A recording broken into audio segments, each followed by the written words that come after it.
जय हिंद सभी भाई, कैसे हो आप लोग। आशा करते हैं आप लोग अच्छे होंगे। तो आज हम बात करने वाले हैं कि नेवी एमआर में आपको क्या क्या करना है। आप लोगों ने फॉर्म भर दिया होगा।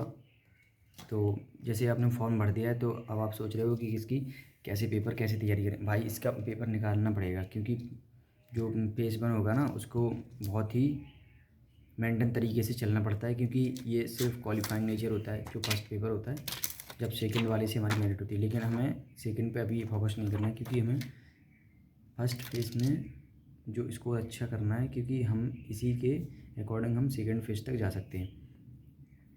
अब हम बात करते हैं कि फॉर्म जिन लोगों ने फॉर्म भर दिया है, अब विंडो क्लोज हो चुकी है, क्योंकि 6 अप्रैल तक विंडो ओपन रही थी, तो अभी विंडो क्लोज हो चुकी है। अब आप फॉर्म नहीं भर सकते। जिन लोगों ने भर दिया है उन लोगों के लिए ये वीडियो है कि भाई अब आपको करना क्या है। सबसे ज़्यादा आपको पढ़ना है। पढ़ना भी कैसे है, ये नहीं कि ये नेवी एमआर का है तो पता ही नहीं चल रहा क्या पढ़ना है क्या नहीं। भाई इसका लिमिटेड सिलेबस होता है, कुछ ज़्यादा सिलेबस नहीं होता है। पहले से आप लोगों ने पढ़ा होगा, अटैम्प्ट भी दिए होंगे या कुछ भी किया होगा, तो आपको कैसे स्कोर अच्छा करना है और कैसे अपना पेपर क्वालिफाई करना है, ज़्यादा नहीं सोचना है। सबसे पहले जहाँ से आप पढ़ रहे हो, जिस किसी प्लेटफॉर्म से पढ़ रहे हो या कहीं से भी पढ़ रहे हो या नहीं पढ़ रहे हो, तो पढ़ना स्टार्ट कर दो। अभी अभी अगर आज से भी अगर आप स्टार्ट करोगे, आज से भी अगर आप स्टार्ट करोगे तो भी इसकी तैयारी आप अच्छे से कर लोगे, क्योंकि मैं भी साथ में करूँगा।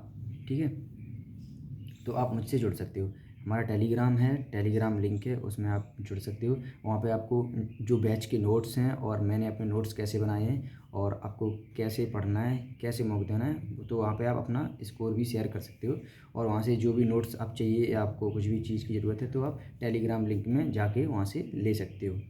ओके, अब करना क्या है, सबसे पहले अपना सिलेबस, जितना भी सिलेबस है भाई, पूरा 2x पे या 1x पे, जैसे जितनी बार पढ़ पाओ उतनी बार पढ़ लो।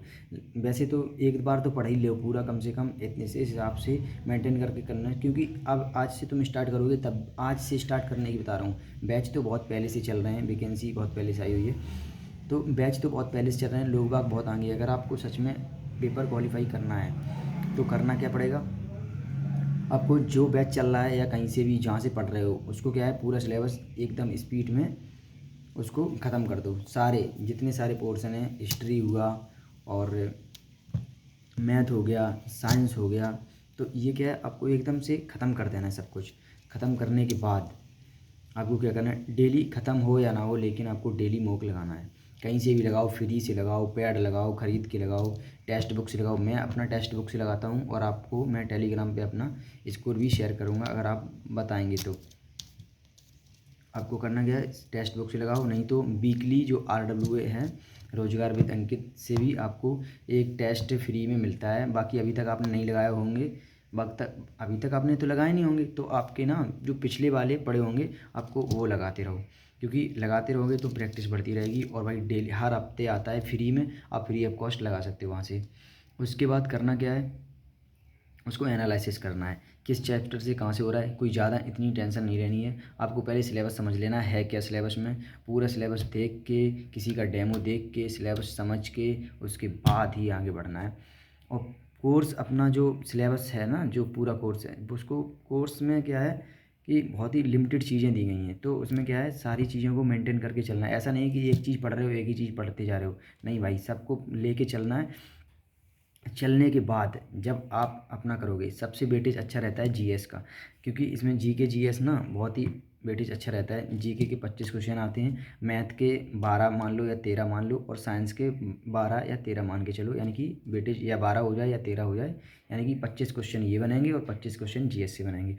तो इसमें क्या है, सारी चीज़ों को एकदम लेके चलना है, जैसे जियोग्राफी भी लेके चलना है, हिस्ट्री भी लेके चलना है। तो इन चीज़ों को आपको लेके चलना है। अगर एक चीज़ आप पढ़ते रहोगे तो ऐसा नहीं है कि एक चीज़ पढ़ोगे ये हो जाएगा, नहीं।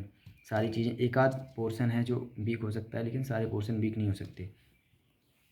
अब जैसे आप मॉक दे रहे हो, तो उसमें आपको पता चल जाएगा हाँ कहाँ से कितना क्वेश्चन बनना है, कितना नहीं बनना है, किस टॉपिक से मुझे दिक्कत आ रही है। तो उस चीज़ों को नोट करके, उन पे एनालिसिस करके, उन चीज़ों को कंप्लीट करना है। फिर दोबारा मॉक देना, एक बार में नहीं आ रहा है, दोबारा एनालिसिस करके दोबारा दो, दोबारा में नहीं, तिबारा, भाई इतनी बार मॉक दो कि जब तक 100 में 100 स्कोर ना हो जाए। एक नहीं आ रहा, दूसरा मॉक दो, तीसरा मॉक दो, क्योंकि देते रहो, उसको एनालिसिस करते रहो। और मैं कह रहा हूँ, जिस मॉक को आपने दिया, आपका स्कोर अच्छा नहीं आया, उसको एनालिसिस करके वही मॉक दोबारा दे दो। भाई ऐसा तो नहीं है कि अब ये मॉक मैंने दे दिया, अब इसमें नंबर नहीं आए तो इसका काम ख़त्म हो गया। नहीं यार, ऐसा नहीं है। वो सिर्फ एक एनालिसिस करके फिर आप दोबारा दे सकते हो, क्योंकि मुझे कितना पता चला, इससे मैंने कितना सीखा। जो मुझे आ रहा था वो तो मैंने कर ही दिया, नहीं आया उसको सीखना भी तो है। ये हो गई एक बात। अब दूसरी बात आती है पढ़ना कैसे है। भाई पढ़ने का एक ही रूटीन बनाओ, कहीं से भी पढ़ो, कैसे भी पढ़ो, हैंड नोट्स बनाओ, उनसे पढ़ो। क्योंकि बिना हैंड नोट्स के भाई पढ़ना बहुत ही दिक्कत होती है, क्योंकि रिवीजन करने में बहुत दिक्कत होती है।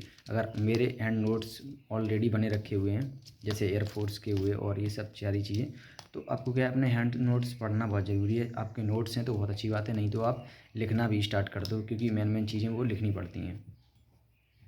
उसके बाद यही आपका वेटेज है। अगर आपको किसी भी चीज़ में दिक्कत हो रही है, प्रॉब्लम हो रही है, आप टेलीग्राम पे मैसेज करना, आप पूछना, जो चीज़ आपको चाहिए वो आपको मिल जाएगी। जैसे आपको नोट्स या कुछ भी चाहिए आपको, या कहीं प्रॉब्लम आ रही है, तो आप टेलीग्राम में लिंक दिया है, टेलीग्राम में आप वहाँ से मैसेज से पूछ सकते हो। वहाँ पे बहुत सारे लोग मिलेंगे आपको अपना स्कोर। लेकिन आपको डेली मॉक देना है, कहीं से भी दो, कैसे भी दो, कुछ भी करो, क्योंकि मॉक टेस्ट नहीं दोगे तो आदत नहीं मिलेगी। आप कोर्स ख़त्म करो या ना करो, लेकिन आप मॉक टेस्ट ज़रूर देना। मॉक टेस्ट से डरना नहीं है, क्योंकि जब तक डरोगे तब तक कुछ होगा नहीं। डर के आगे जाना है, और तो मुझे मॉक टेस्ट लगाना है, यही है। बाकी मिलते हैं अगले वीडियो में। जय हिंद सभी भाई।